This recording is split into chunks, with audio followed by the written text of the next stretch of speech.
Palavra de Deus nesta manhã, neste culto de santificação da Igreja Missionária Resplandecente Treino da Manhã. Abre a sua Bíblia em Atos dos Apóstolos, capítulo 3. Aleluia!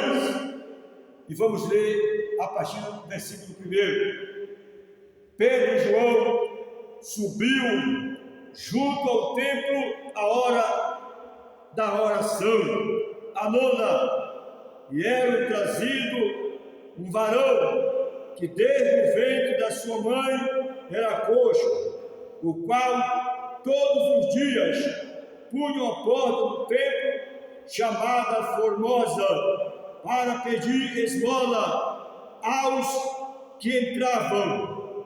E ele veio a Pedro e a João, que iam entrando no templo, pediu-lhe que desse uma esmola. E Pedro, com João, fitando os olhos nele, disse: olhe para nós.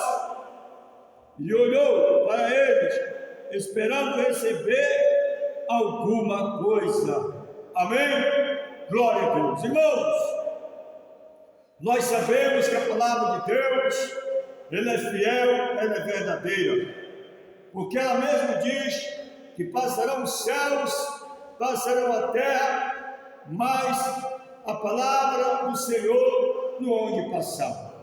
E observe, irmãos, que, aleluia, os discípulos de Jesus,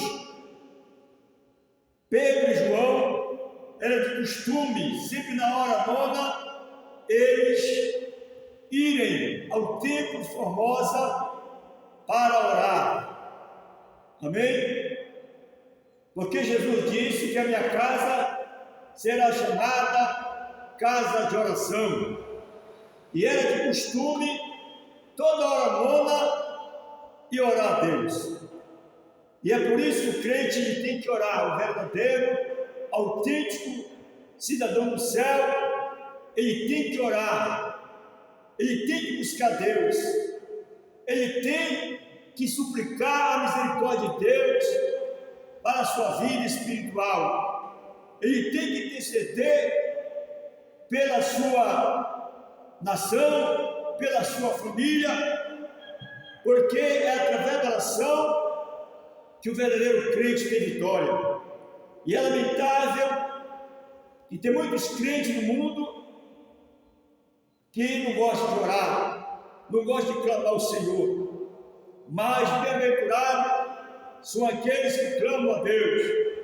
Mas observe que esses servos de Deus, eles, quando iam entrar no templo, lá estava um coxo de nascença, tinha deficiência em suas pernas, não podia se sustentar em pé, pela deficiência de nascença. Mas olha, irmãos, como Deus ele faz surpresa. É por isso que nós devemos insistir com a nossa vitória. É por isso que nós devemos estar na casa do Senhor, no templo. Amém? Tem pessoas que ainda até pregam contra, dizendo que não existe templo, que não existe casa de oração, que não precisa que faça os cultos em casa, que faça os cultos nas praças, e fica ensinando errado para as pessoas. Mas devemos ensinar as coisas certas.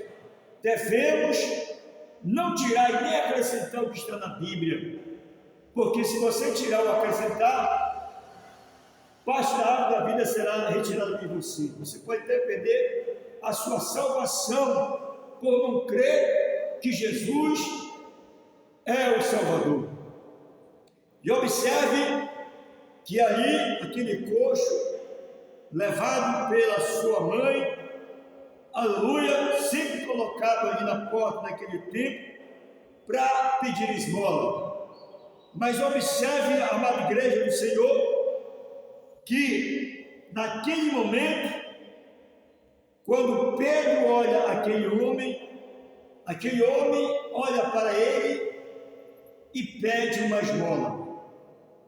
E Pedro disse para ele: não tenho prata, não tenho ouro, mas o que eu tenho, isto eu te dou. Irmãos, se Pedro não tinha prata, se Pedro não tinha ouro, o que ele tinha? Meus irmãos, Pedro, ele tinha a unção de Deus na sua vida. Pedro, ele tinha a presença de Deus na sua vida. Aleluia. E hoje, em pleno século 21, quantos servos de Deus, irmãos, que estão escandalizando o Evangelho, que não tem a presença de Deus, que não tem a unção de Deus na sua vida. Mas Pedro, ele tinha o Espírito Santo na sua vida, e ele tinha certeza de tudo aquilo que ele fosse pedir a Deus, em nome de Jesus, ele seria atendido. Aleluia. E ele falou com tanta fé, com tanta certeza. Agora eu te pergunto, o porquê ele tinha essa certeza? Porque ele era um homem que buscava a santificação. E quantos irmãos não querem buscar a santificação? Preferem ficar nas suas casas, preferem ficar em suas habitações, com a sua família terrena, e deixam de estar com a família espiritual, que é a igreja, deixam de estar na presença de Deus no templo, para buscar a Deus, para santificar o seu corpo, a sua alma e o seu espírito. E Pedro era um homem de oração. Se ele era um homem de oração, então ele era um homem santificado.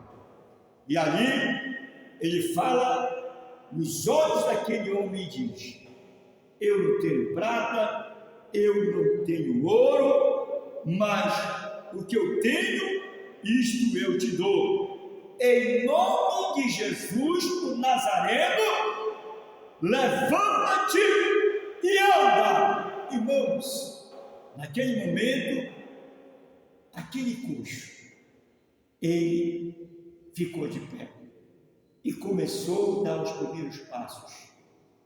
Então é isso que Deus faz na vida daquele que crê. Aleluia. Para Deus operar, era necessário ter a fé, o que Pedro tinha, e a obra, para aquele homem caminhar, andar. Agora eu te pergunto, se Pedro, ele tivesse só a fé e não tivesse a obra, não ia adiantar de nada.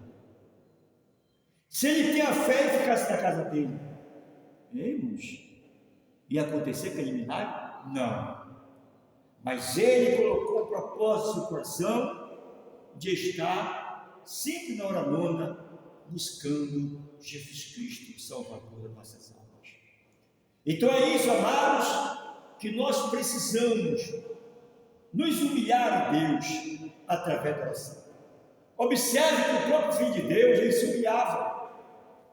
Quando ele deixava de fazer as pregações, no filho de Salomão, ou na praia, ou no deserto, sempre ele, depois que acabava, ele ia orar. Amém? Ele ia orar. A oração é o elo que liga o homem a Deus. Então você deve orar. Você deve clamar ao Senhor teu Deus, e quando você pode achá-lo. Deus, irmãos, Ele quer que nós nos santificamos através da oração, através do jejum. Quantos crentes, irmãos, que diz que é crente, mas não sabe nem o que é jejum, nunca jejuou na sua vida, tem tanto tempo de crente, mas não jejua. E você precisa jejuar. Você precisa orar para receber o poder de Deus. E observe que aquele coxo, ele passou a ser um homem normal. Aquela deficiência física saiu da vida dele e ele se tornou uma nova pessoa. Amém?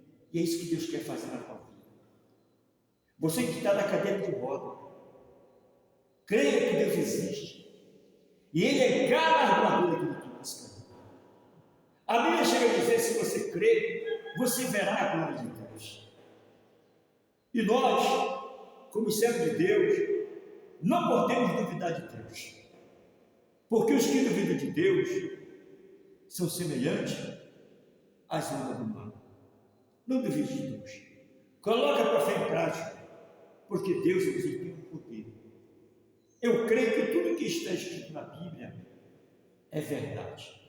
Então, depende de você crer e o milagre acontece. Amém? Que Deus te abençoe, santifique o seu corpo, a sua alma, o seu espírito e abandone o pecado, abandone o erro, abandone as coisas erradas. Amém? Se disponha em buscar a Deus, se disponha em servir a Deus.